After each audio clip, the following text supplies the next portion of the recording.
Hello! I'm very tired today. We were doing a review though, aren't we? Yeah. It's another one. In the Court of the Wenton King. What is it? No More Tears by Monsieur Osbourne. This is Yeah. the last one in our The last one? trilogy. By Osbourne. Yeah. It's the one, I can't hold it up, but it's 4 albums after that one. Okay, that's the best I can do, I'm afraid. Sorry. And that's not a fair thing. Don't think that that's necessarily going to go that way completely.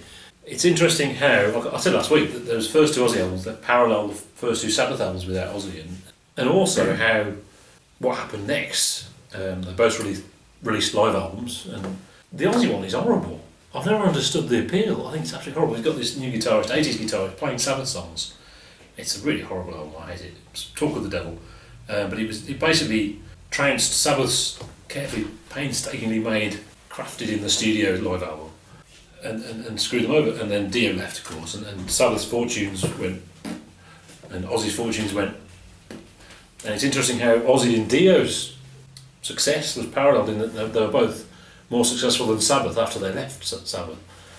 But the difference between those two is so huge. And whereas Dio, it's all about purity. He's like a metal purist, and he does what he does and he believes in it and he's not going to change. That's why he was kicked out of Rainbow, you know. Whereas Ozzy, the Ozzy brand, the Ozzy thing, what's so good about it is that he is able to change. And he, obviously he can change his band, he can get young people in. And Dio was never very successful with doing that. But Ozzy was hugely successful with doing that. And maybe that's part of the Tommy Aldridge, Rudy Sarzo thing, was to get young 80s guys in. So of course 4 albums later we have No More Tears, which also parallels Sabbath in that it's to a certain extent a return to form. It's his second biggest selling album, and it parallels Dehumanizer, which is when Dio went back to Sabbath as well. I think those two go together very much so, in the same way these ones go with the Sabbath ones as well. And it's notably different. What we're really going to talk about is how it's different to those first 2 albums. Well, let's compare it to Blizzard of Oz. In that, from the recorded in a room sound of Blizzard of Oz, it's all very dry, very lo-fi. This is obviously very expensively made.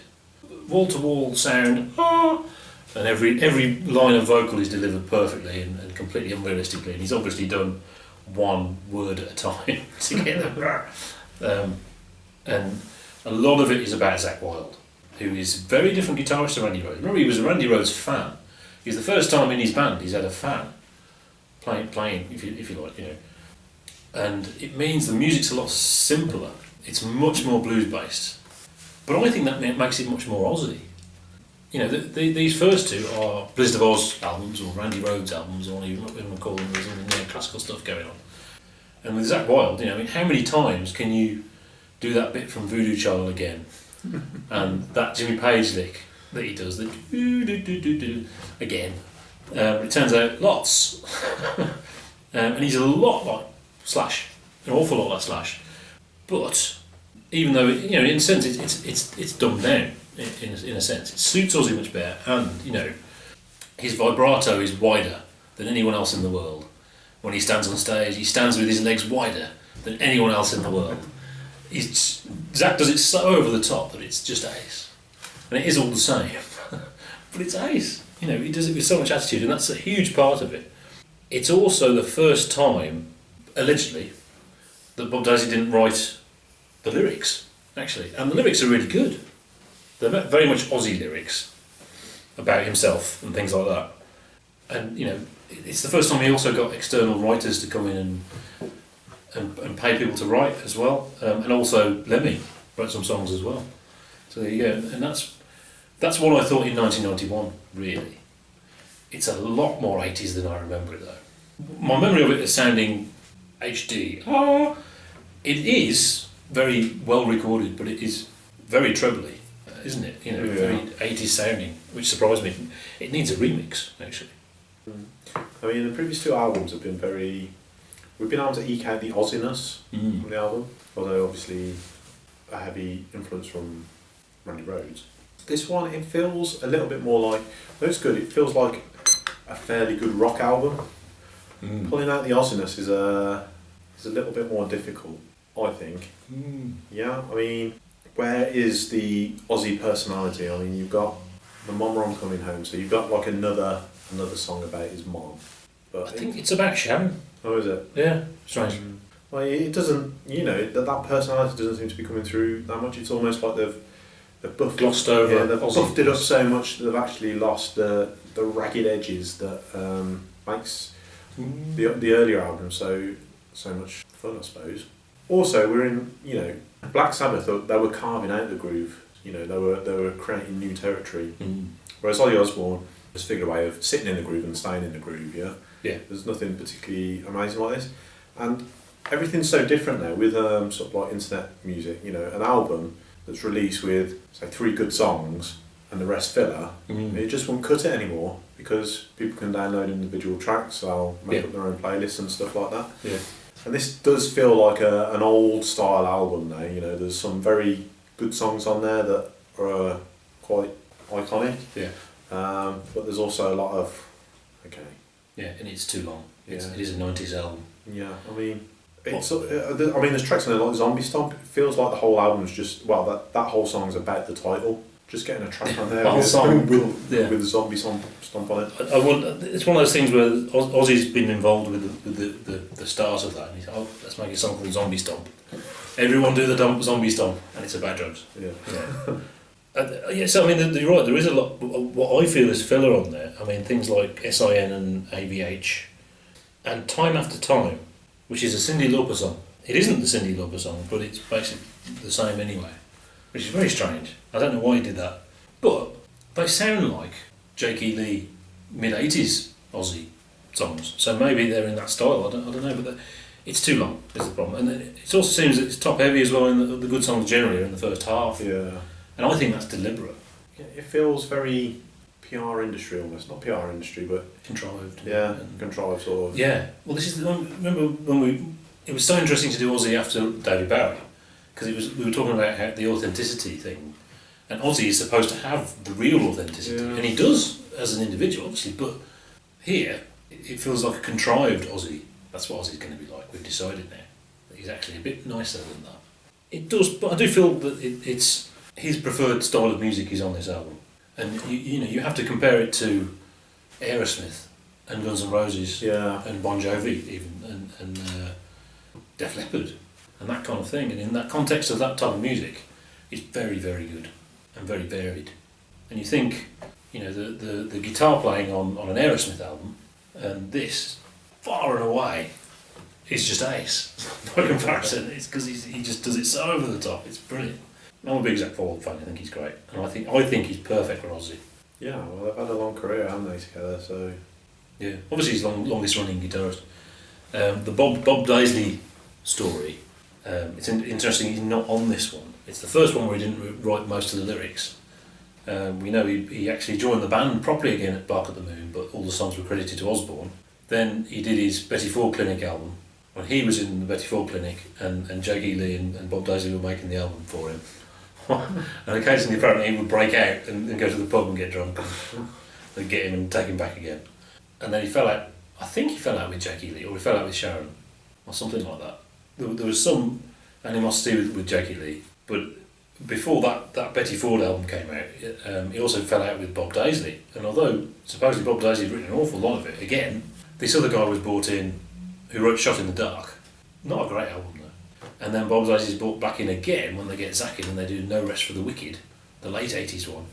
But then Geezer comes back, so he's out again. So although he's actually on that album again, and I think he's actually credited, he didn't do the tour, it was Geezer. The only reason Geezer came back, I think, was because Tony Iommi almost persuaded him to come back to Sabbath, but they were going to play Sun City in South Africa, controversial, and Geezer said, no, I'm not doing that, and that was kind of the end of that. So Geezer went joined Ozzy's band, poor Bob Daisley. So he came back again for this album, recorded the bass. So this is interesting. So by the sounds of things, they recorded the whole album without vocals because he hadn't written any lyrics. Because on this album is Bob Daisley playing bass. There's no one else playing bass on this album. It's credited to Mike Inez, but he's not actually on it.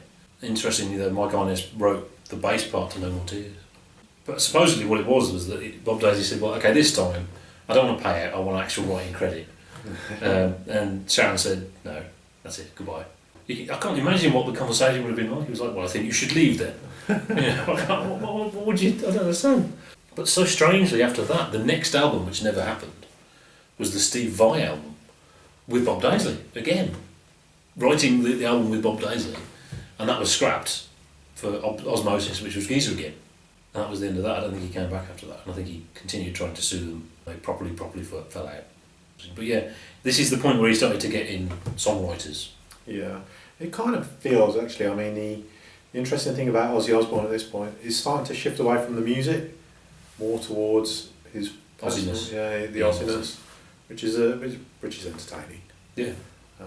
It's a bit of a shame, really. It is. I mean, obviously, we've tried to avoid telling we've told anecdotes, but we've tried not to tell the Ozzy stories that aren't about the music, because you can hear them elsewhere, can't you? And they're great, obviously, but they're not. It's not the music. We care about the music, it's important. Yeah. No More Tears is a fantastic track. Yeah. Fantastic guitar solo as well, in that it's the same as all the other guitar stuff, but it's brilliantly written. Just the timing of the notes and the way he does it is just awesome. And tellingly, he played it the same line as well. I think that about wraps up our Ozziness for a while. Yeah. And we're going to give it some eggs. This one's 4 eggs. And it's a good 4 eggs for me, because it does exactly what it says on the tin.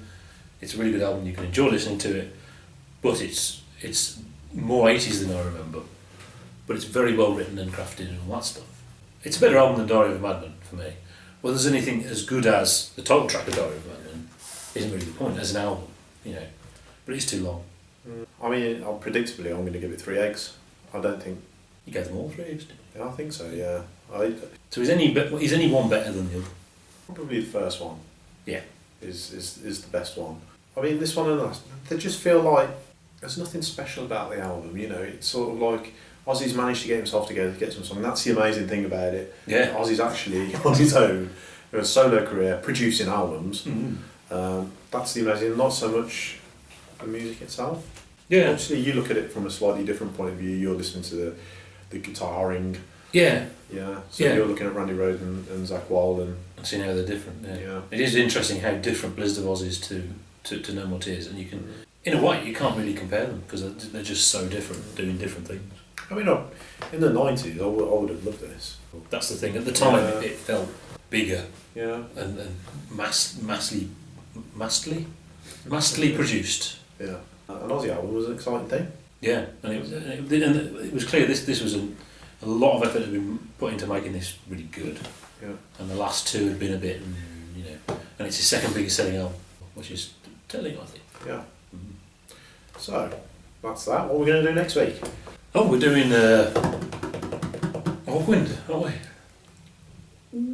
Yeah. Hawkwind, yeah. Yeah. Maybe we should start soliciting suggestions again. We're not going to do every single one. Yeah, but try that. It was depressing. But if you make a suggestion which we find interesting, I think it'll be good. Yeah, we'll definitely give it a go. Yeah, I mean we still get suggestions. Rush is an obvious one. Yeah. I don't know why we've put it off for so long. I know. It's of all the bands we've not done, that's probably the most significantly not done. I think it feels like it should have been a band we did early on. Yeah. The fact that we didn't do it early on, it's kind of put it onto the shelf for some reason. Yeah, because it's kind of generic, it's obvious. Yeah. Should we do it next then? Rush? Rush instead of Hawkwind, or...? No, after Hawkwind. After... We're only going to do 2 Hawkwind albums. Yeah, okay. Cool. See you next week!